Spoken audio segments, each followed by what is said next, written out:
بسم اللہ الرحمن الرحیم۔ السلام علیکم۔ ایک ایسے نبی جنہیں ایک دیو ہیکل ویل نے نکل لیا، آپ سے ایسی کون سی خطا سرزد ہو گئی تھی اور آپ مچھلی کے پیٹ میں 40 دن کیسے زندہ رہے؟ اس ویڈیو میں ہم اس ہستی کے متعلق جانیں گے جن کا واقعہ قرآن مجید میں یونس اور تورات میں یونا کے نام سے آیا ہے۔ تاریخ میں اشوری قوم ایک عظیم اور طاقتور قوم کی حیثیت سے جانی جاتی تھی جس کا دارالحکومت اشورا تھا۔ اشورے دراصل بنی اسرائیل کی نسل سے تعلق رکھتے تھے جو بخت نصر کے حملے کے بعد غلام بن کر بائبل اور عراق لائے گئے تھے۔ اس زمانے میں دریائے دجلہ کے کنارے نینوا نامی ایک چھوٹی سی بستی تھی۔ اشور کے کسی بادشاہ نے ایک دیوتا کے نام پر نینوا میں ایک مندر بنوایا۔ رفتہ رفتہ دوسرے بادشاہوں نے بھی مندر اور عمارتیں بنانا شروع کر دی اور ایک دور ایسا آیا کہ یہ چھوٹا سا علاقہ سلطنت اشوریہ کی عظیم الشان دارالسلطنت میں تبدیل ہو گیا۔ نینوا شہر کے بیچوں بیچ مندر اور شاہی محل تھے جہاں سے اشوریہ کا بادشاہ پورے سلطنت پر حکومت کرتا تھا اور اونچے تخت پر بیٹھ کر بازاروں، گلیوں اور تفریح گاہوں کا نظارہ کیا کرتا تھا۔ اشور کے مغربی علاقے میں لہلہاتے کھیت تھے، پورا شہر درختوں اور باغات سے سرسبز و شاداب تھا۔ اب اشوریہ کے لوگ پتھر تراشنے کے فن میں بھی ماہر تھے، لہٰذا جگہ جگہ سنگ مرمر کی دیواروں پر انہیں اپنے دیوتاؤں کے نقش و نگار بنا رکھے تھے۔ مختصر یہ کہ نینوا تہذیب و تمدن کے لحاظ سے انتہائی ترقی یافتہ شہر تھا۔ اشتر دیوتا ان کا سب سے بڑا دیوتا تھا۔ نیز یہ لوگ بادشاہ کو بھی خدا کا درجہ دیا کرتے تھے۔ یہ لوگ بت پرستی اور کفر و شرک میں مبتلا تھے۔ اس وقت نینوا کی آبادی 1 لاکھ سے زیادہ تھی اور یہ 700 قبل مسیح کا زمانہ تھا۔ اللہ نے اس زمانے میں اس قوم کی ہدایت کے لیے حضرت یونس علیہ السلام کو بھیجا۔ حضرت یونس کا پورا نام یونس ابن متا تھا۔ آپ حضرت ہود علیہ السلام کی اولاد میں تھے، جبکہ بعض مفسرین نے لکھا ہے کہ یونس علیہ السلام کا تعلق بنی اسرائیل سے تھا۔ آپ حضرت یوسف کے چھوٹے بھائی بن یامین کے بیٹے تھے۔ جب آپ کو نبوت ملی اس وقت آپ کی عمر 28 سال تھی۔ آپ پر ایک صحیفہ بھی نازل ہوا جو تورات میں یونا کے نام سے موجود ہے۔ حضرت یونس سب سے پہلے اشوری بادشاہ کے پاس گئے اور اسے پیغام حق سنایا، اسے خدائی کے جھوٹے دعوے سے توبہ کرنے کا حکم دیا اور ایک اللہ کی عبادت کی طرف بلایا۔ حضرت یونس علیہ السلام نے اسے ان اسرائیلی قیدیوں کو آزاد کرنے کا بھی حکم دیا جسے اس نے قید کر رکھا تھا۔ نینوا کا بادشاہ آپ کی باتیں سن کر غضبناک ہو گیا اور آپ کی جان کا دشمن بن گیا، لہٰذا آپ علیہ السلام نینوا کی عوام کے پاس گئے اور انہیں توحید کی دعوت دی۔ انہیں شرک و بت پرستی اور دوسری برائیوں سے توبہ کرنے کو کہا، مگر اہل نینوا نے ایمان لانے سے انکار کر دیا اور اللہ کے رسول کو جھٹلا دیا۔ یونس علیہ السلام مسلسل اس کوشش میں رہے کہ ان کی قوم کے لوگ راہ راست پر آ جائیں۔ آپ نے انہیں بہت سمجھایا اور دعوت کے کام کو جاری رکھا۔ دیکھتے ہی دیکھتے 40 سال کا عرصہ گزر گیا، لیکن یہ قوم حضرت یونس کا انکار کرتی رہی اور شرک پر ڈٹے رہے۔ حضرت یونس علیہ السلام کو دھمکیاں بھی دی گئیں کہ اگر آپ نے اشتر دیوتے کے خلاف کچھ کہا تو وہ آپ کو قتل کر دیں گے۔ آخرکار حضرت یونس اپنی قوم سے مایوس ہو گئے۔ جب ان کی سرکشی اور نافرمانی انتہا کو پہنچ گئی تو اللہ نے حضرت یونس علیہ السلام کو حکم دیا کہ لوگوں کو آگاہ کر دو کہ 3 دن کے اندر ان پر عذاب آنے والا ہے۔ لہٰذا آپ نے اہل نینوا کے سامنے اعلان کیا کہ اگر تم نے 3 دنوں کے اندر بت پرستی اور شرک سے توبہ نہ کی تو تم پر اللہ کا قہر نازل ہوگا اور پورا شہر تباہ و برباد ہو جائے گا۔ لوگوں نے آپ کا مذاق اڑایا اور جواب میں کہا ہم تمہارے رب کی طرف سے عذاب کے منتظر رہیں گے۔ آپ کی قوم نے آپس میں مشورہ کیا تو اس بات پر سب کا اتفاق ہوا کہ یونس کو کبھی جھوٹ بولتے نہیں دیکھا گیا، لہٰذا ان کی بات نظر انداز نہیں کرنی چاہیے۔ مشورے میں یہ بھی طے ہوا کہ دیکھا جائے کہ حضرت یونس علیہ السلام اگر رات بستی کے اندر اپنے گھر میں مقیم رہتے ہیں تو سمجھ لو کہ کچھ نہیں ہوگا، اور اگر وہ یہاں سے کہیں چلے جاتے ہیں تو یقین کر لو کہ صبح عذاب ضرور آئے گا۔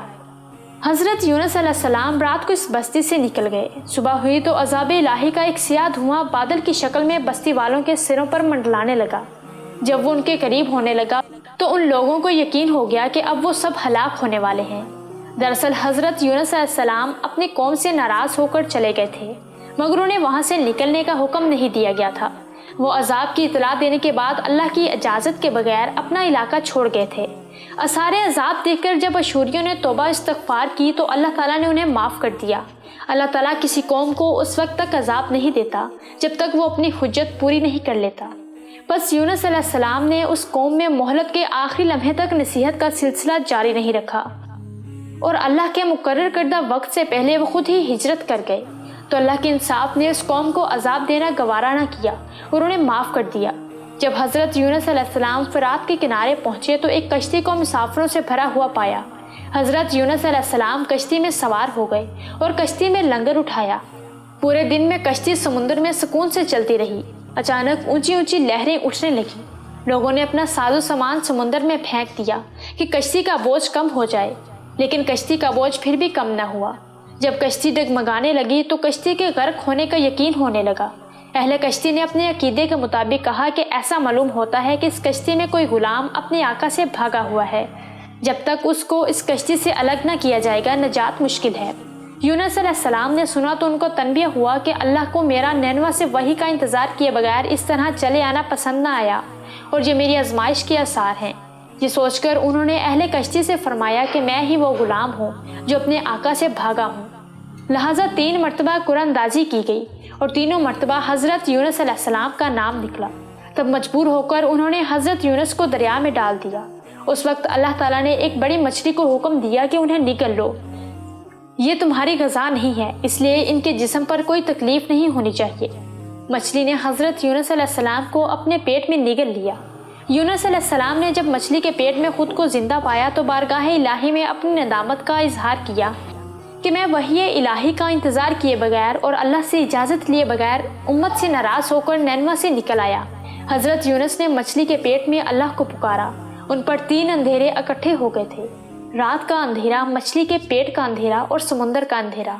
آپ نے ان اندھیروں میں یہ کلمات کہے، اللہ تیرے سوا کوئی معبود نہیں، تو یکتا ہے، میں تیری پاکی بیان کرتا ہوں، بے شک میں اپنے نفس پر خود ہی ظلم کرنے والا ہوں۔ روایتوں کے مطابق حضرت یونس علیہ السلام یہ تسبیح نہ کہتے تو قیامت تک مچھلی کے پیٹ میں رہتے۔ رسول اللہ صلی اللہ علیہ وآلہ وسلم نے فرمایا کہ جب یونس نے یہ دعا کی تو یہ کلمات عرش کے گرد گھومنے لگے۔ فرشتے کہنے لگے کہ یہ بہت دور دراز جگہ سے آواز آ رہی ہے، لیکن کان اس سے پہلے آشنا ضرور ہیں اور آواز بہت ہی کمزور ہے۔ اللہ تعالیٰ نے حضرت یونس کی درد بھری آواز کو سنا تو فرمایا کہ تم اس آواز کو نہیں پہچانتے؟ انہوں نے کہا نہیں۔ فرمایا یہ میرے بندے یونس کی آواز ہے۔ فرشتے نے کہا یہ وہی یونس ہے جس کی پاک عمل قبول شدہ ہر روز تیری طرف چلتے تھے، اے اللہ مصیبت کے وقت اس پر رحم کر۔ تو اس وقت اللہ تعالیٰ نے مچھلی کو حکم دیا کہ وہ آپ کو بغیر کسی تکلیف کے سمندر کے کنارے اگل دے۔ روایتوں کے مطابق یونس علیہ السلام 40 دن اس مچھلی کے پیٹ کے اندر رہے اور اس کے بعد اللہ تعالیٰ کے حکم سے اس مچھلی نے آپ کو سمندر کے کنارے اگل دیا۔ مچھلی کے پیٹ میں رہنے کی وجہ سے آپ کا جسم ایسا ہو گیا تھا جیسے کہ پرندے کا پیدا شدہ بچہ جس کا جسم نرم ہوتا ہے اور جسم پر بال تک نہیں تھے۔ غرض حضرت یونس علیہ السلام بہت ہی کمزور اور ناتواں حالت میں خشکی پر ڈال دیے گئے۔ اس کے بعد اللہ تعالیٰ نے سمندر کے کنارے پر ایک بیلدار درخت اگایا۔ روایتوں کے مطابق وہ کدو کا پودا تھا جس کے ذریعے حضرت یونس علیہ السلام پر سایہ ہو گیا۔ اس کے علاوہ اللہ تعالیٰ نے ایک جنگلی بکری بھی بھیجی جو زمین کی گھاس اور جڑی بوٹیاں کھاتی تھی اور صبح و شام آپ کو دودھ پلاتی تھی، یہاں تک کہ آپ تندرست ہو گئے۔ حضرت یونس علیہ السلام درخت کے سائے میں جھونپڑی بنا کر رہنے لگے۔ یونس علیہ السلام کی قوم انہیں تلاش کرتے ہوئی ایک دن اس ساحل کے کنارے پہنچ گئی اور انہوں نے آپ کو دیکھ لیا۔ انہوں نے آپ کے ہاتھ پر اسلام کی بیعت کر لی اور ساتھ ہی اللہ سے توبہ استغفار کرنے لگے۔ یونس علیہ السلام دوبارہ نینوا چلے گئے اور وہاں رہ کر اپنی قوم کی رہنمائی فرمائی۔ حضرت یونس علیہ السلام کی زندگی نینوا میں ہی گزری اور وہیں آپ کا انتقال ہوا۔ اس قصے سے ہمیں یہ سبق ملتا ہے کہ کسی بھی حال میں اللہ کی رحمت سے مایوس نہیں ہونا چاہیے اور نہ ہی ہدایت کے معاملے میں اپنی ذات پر بھروسہ کرنا چاہیے۔ ہدایت تو بس اللہ ہی کی طرف سے ہے، ہمارے ذمہ بس پیغام حق پہنچانا ہے۔ ناظرین، ہمیں امید ہے کہ آپ کو ہماری یہ ویڈیو اچھی لگی ہوگی۔ ویڈیو اچھی لگی ہے تو لائک اور شیئر ضرور کریں اور چینل کو سبسکرائب کر لیں تاکہ ایسی ویڈیوز آپ تک پہنچتی رہیں۔ اپنا خیال رکھیے گا، ہمیں دعاؤں میں یاد رکھیے گا۔ اللہ حافظ۔